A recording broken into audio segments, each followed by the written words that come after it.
കക്കപ്പറക്കുന്ന രണ്ട് ചേട്ടന്മാരെ നമുക്കിവിടെ കാണാം.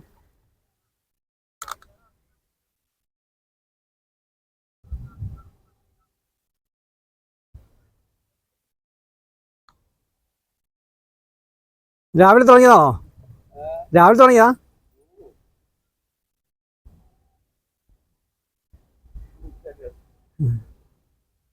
രാവിലെ തുടങ്ങിയത്, ഉച്ചയ്ക്ക് ശേഷം തുടങ്ങിയതാണെന്നാണ് ചേട്ടൻ പറയുന്നത്. ഞാനിപ്പോൾ ഉള്ളത് കോഴിക്കോട് കടപ്പുറത്താണ്. കോഴിക്കോട് കടപ്പുറത്തിലെ പുളിമൂട്ടിലാണ് ഞാനുള്ളത്. നോക്കൂ, നിർത്തിയിട്ട ബോട്ടുകളാണ് നമ്മളിപ്പോൾ കാണുന്നത്. എന്നും പ്രകൃതി സൗന്ദര്യം, സൂര്യാസ്തമയം ആസ്വദിക്കാൻ ഏവരും ആശ്രയിക്കുന്ന ഏറ്റവും മനോഹരമായ ഒരു ബീച്ച് കൂടിയാണ് കോഴിക്കോട് കടപ്പുറം. അതോടൊപ്പം തന്നെ കല്ലുമ്മക്കായ കിട്ടുന്ന ഒരു നല്ല ഭക്ഷണം കിട്ടുന്ന ഏരിയയുമാണ് കോഴിക്കോട് കടപ്പുറം. അറബിക്കടലിൻ്റെ മനോഹാരിത നമുക്കിവിടെ ആസ്വദിക്കാം. ഈ പുളിമൂട്ടിൽ നിന്ന് ഈ മനോഹരമായ ദൃശ്യങ്ങൾ നാം ആസ്വദിക്കേണ്ടതാണ്. ജീവിതത്തിൽ ഒരിക്കലും നിമിഷങ്ങളൊന്നും മിസ്സാവാതെ കാണേണ്ട ഒരു കാഴ്ചയാണിത്. അറബിക്കടൽ,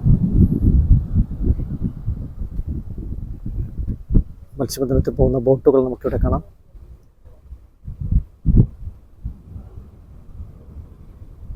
നിരവധി ബോട്ടുകളാണ് നിർത്തിയിരിക്കുന്നത്.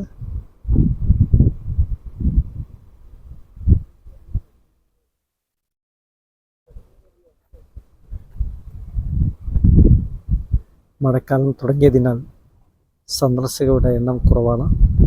അങ്ങായി ചൂണ്ടയിട്ട് പിടിക്കുന്നവരെ നമുക്ക് കാണാം. അതോടൊപ്പം തന്നെ യുവമിഥുനങ്ങളിൽ നടന്നു പോകുന്നത് കാണാം.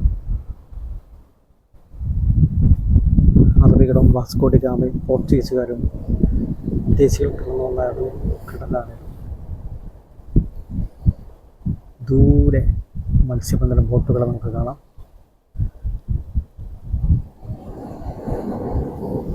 സൂര്യാസ്തമയം കാണാൻ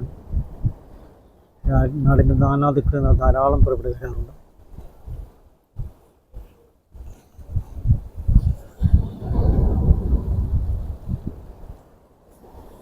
പുളിമൂട്ടിൻ്റെ മധ്യത്തിലായതിനാൽ തിരമാലയുടെ ശക്തി ഇവിടെ നിന്ന് കാണാൻ പറ്റുന്നില്ല.